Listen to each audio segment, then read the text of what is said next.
All right, let's dive in. Today, we're going deep on something, well, pretty monumental. I mean, it's the Declaration of Independence. No big deal, right? Ha, no big deal. Just the document that, kind of started a whole nation. Exactly. I mean, we all know the 4th of July, the fireworks, the barbecues, but thanks to all the amazing material you sent over, we're going beyond the celebrations. Yeah, we got to look beyond the sparklers and hot dogs for it. Totally. This deep dive, it's about understanding why this document still matters. Like, centuries later, what makes it so powerful? Well, let's be real. This thing was a political earthquake back in 1776. It was a complete game changer, not just for America, but for, well, the whole idea of how a nation should be run. Game changer. I like that.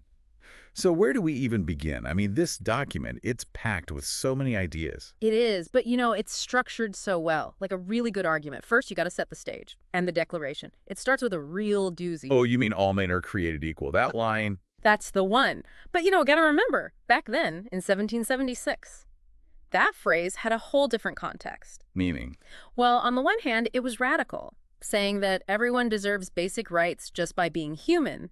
That was huge EE. right, but on the other hand, they obviously weren't talking about everyone. I mean, slavery was still a thing. Exactly. And that's the paradox of the Declaration. It's this source of amazing ideals, but also, a reflection of the limitations of its time.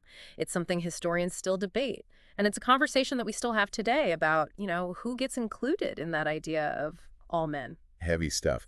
So where do those famous unalienable rights fit into all of this? Life, liberty, and the pursuit of happiness. Those are pretty revolutionary ideas too, right? Totally. And, the Declaration didn't just invent those rights out of thin air. They borrowed, or maybe more like built on, ideas from some heavy hitters, especially this guy named John Locke. John Locke. Okay, give me the SparkNotes version. Who was this guy and why should we care? All right. So Locke was a 17th century English philosopher, and he had some radical ideas for his time. He said that everyone has rights that come from nature or, from God, depending on how you look at it.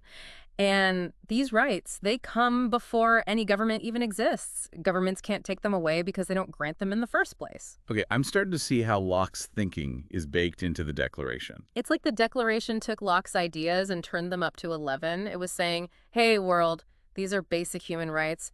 And King George, he's been stomping all over them. Okay, so speaking of King George, the Declaration doesn't just lay out some high-minded philosophy, right? Yeah. There's a whole section about all the bad stuff the British were doing. Oh, yeah, they went there. The Declaration has this whole list of 27 grievances against King George III and the British Parliament. 27. Wow, they really kept a running tally. Oh, yeah. They list everything, like imposing taxes without colonial consent, imposing taxes without representation, obstructing colonial trade. And they even complained about him sending troops over to live in colonial homes without asking. Wait, like forcing colonists to give British soldiers free room and board? That's wild. It was a huge deal. And the Declaration makes it clear that the colonists weren't going to put up with it anymore. I can imagine this list being read aloud in town squares all over the colonies. Talk about getting people riled up. It must have been electrifying. This wasn't just some dry legal document. It was meant to inspire, to persuade, to mobilize people for a revolution. It's amazing to think about the power of words to actually, start a war. Well, it wasn't just the words themselves, right? It was the ideas behind them. The Declaration put into words what many colonists were already feeling, and that had a ripple effect that went way beyond the 13 colonies. You mean like it sparked other revolutions around the world? Exactly. You see echoes of the Declaration in the French Revolution, the Haitian Revolution, Latin American independence movements, the idea that people have a right to choose their own government. That was a powerful message that resonated across the globe. That's incredible. So the Declaration helped change the course of history, not just here, but everywhere. I think so, yeah. It's hard to overstate the impact. But, the story doesn't end with the American Revolution. The Declaration continued to shape American ideals and even, American arguments. What do you mean? Well, look at the language of the Constitution, for example. You see phrases straight out of the Declaration sprinkled throughout. And later on, you have figures like Abraham Lincoln using the Declaration's language to justify the fight against slavery. So even though it wasn't, perfectly put into practice at first, the ideals in the Declaration kept getting called upon. Right, exactly. The Declaration became a kind of touchstone, a measuring stick for how America was living up to its own ideals. But we can't ignore the elephant in the room, right? Yes. Slavery. How do we reconcile that with the Declaration's talk about equality? Right. Well, that's the huge contradiction at the heart of the Declaration. The founders talked about equality, but they didn't extend that equality to everyone. And they knew it. I mean, Jefferson himself owned slaves, right? That's just mind-blowing hypocrisy. It's a reminder that the story of America, the story of the Declaration, is complex. It's a story of both progress and, well, ongoing struggle. So it's not like this perfect document that we should just, put on a pedestal and admire. Not at all. I think the Declaration is most powerful when we grapple with its imperfections, when we ask how we can learn from both its successes and its failings. It's not a static document, it's a living document, something that each generation has to wrestle with and reinterpret.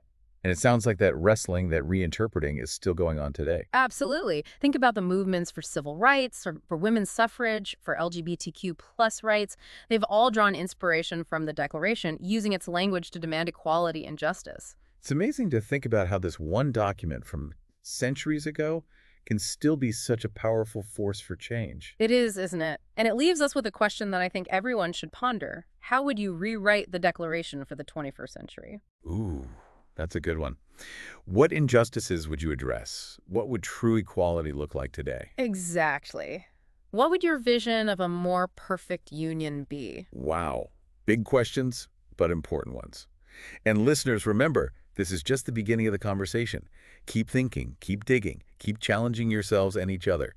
Who knows, maybe you'll come up with your own declaration for the 21st century. No, that would be something. All right, until next time, keep exploring. And happy questioning.